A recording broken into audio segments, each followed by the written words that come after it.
দীর্ঘদিন ধরে স্থবির থাকা মালয়েশিয়ার শ্রমবাজারে বাংলাদেশি কর্মী নিয়োগ পুনরায় শুরু করতে পুত্রজায়ায় অনুষ্ঠিত হয়েছে দুই দেশের গুরুত্বপূর্ণ উচ্চ পর্যায়ের বৈঠক।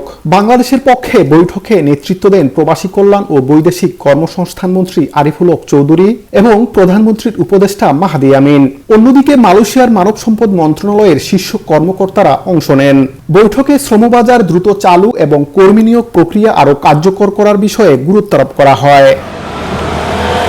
আলোচনায় কর্মী পাঠানোর প্রতিটি ধাপ, নির্ধারিত সময়সীমা এবং স্ট্যান্ডার্ড অপারেটিং প্রসিডিউর বা এসওপি নিয়ে বিস্তারিত পর্যালোচনা করা হয়। চলতি বছরের শেষ পর্যন্ত দুই দেশের মধ্যে বিদ্যমান সমঝোতা স্মারক কার্যকর থাকলেও উভয় পক্ষের মতে এখন সবচেয়ে গুরুত্বপূর্ণ বিষয় হল বাস্তব পরিস্থিতি বিবেচনায় দ্রুত শ্রমবাজার পুনরায় চালু করা। এজন্য প্রয়োজনীয় প্রশাসনিক ও কারিগরি বাধাগুলো দ্রুত দূর করার বিষয়ে ঐকমত্যে পৌঁছান দুই দেশের প্রতিনিধিরা। দুই দেশের কৌশলগত প্রয়োজনকে গুরুত্ব দিয়ে আমরা অত্যন্ত ইতিবাচক আলোচনা করেছি। আগামী কয়েকদিনের মধ্যেই শ্রমবাজার পুনরায় চালুর বিষয়ে চূড়ান্ত ও আনুষ্ঠানিক ঘোষণা আসতে পারে। বর্তমানে মালয়েশিয়ায় রেস্তোরাঁ, পাম তেল শিল্প সহ বিভিন্ন শ্রমগণ খাতে বাংলাদেশি কর্মীদের চাহিদা বেড়েছে। এই বাস্তবতায় অগ্রাধিকারপ্রাপ্ত খাতগুলোতে দ্রুত কর্মী নিয়োগের সিদ্ধান্ত নেওয়া হয়েছে। শ্রমবাজারের বর্তমান জটিলতা কাটিয়ে নমনীয় ও ইতিবাচক নীতি অনুসরণে নীতিগতভাবে সম্মত হয়েছে উভয় দেশ। এখন অপেক্ষা কেবল আনুষ্ঠানিক ঘোষণার। হ্যাঁ বন্ধুরা, বর্তমানে আমরা যে এখন ভিডিওটি দেখলাম এখান থেকে আমরা কিন্তু ব্যাপারগুলো ক্লিয়ার হয়ে গেছে মালয়েশিয়ার কলিং ভিসা সম্পর্কে। বর্তমানে বাংলাদেশ থেকে এখন যারা মালয়েশিয়াতে ঢুকতে চাচ্ছেন তাদের জন্য অবশেষে বড় সুসংবাদ আসলো। আপনারা পুনরায় যারা এখন মালয়েশিয়ার জন্য অপেক্ষা করছিলেন দীর্ঘদিন থেকে, তাদের জন্য কিন্তু আবারও নতুন করে সুযোগ আসলো।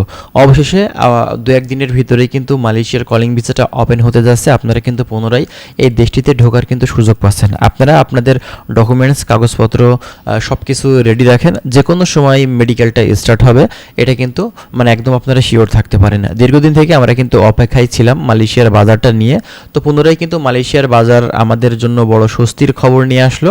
আমরা আবারও এই দেশটাতে গিয়ে ভালো কিছু করার কিন্তু সম্ভাবনা পুনরায় কিন্তু পাবো এবং এই দেশটাতে বিভিন্ন সেক্টরে কিন্তু কাজের সুযোগ এবছরে আমাদের জন্য হয়ে যাবে। বিশেষ করে building construction sector, hotel, restaurant, তারপরে আপনার হচ্ছে প্লান্টেশন সেক্টর, যেটাকে আপনার পাম বাগানের কাজ বলা হয়ে থাকে। এছাড়াও কিন্তু কৃষি কাজেরও সুযোগ আছে, ম্যানুফ্যাকচারিং কাজের কিন্তু সুযোগ আছে।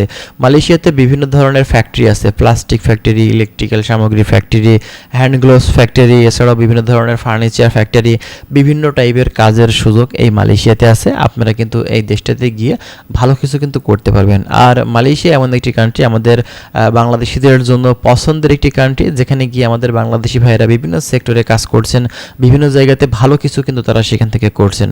তো এটা আমাদের জন্য কিন্তু বড়ই স্বস্তির খবর যে পুনরায় আমরা দীর্ঘ অপেক্ষার পর এই দেশটার জন্য আবারও কিন্তু আমাদের ভিসাটা ওপেন করে দিল। তো দু একদিনের ভিতরেই কিন্তু নতুন আপডেট চলে আসছে।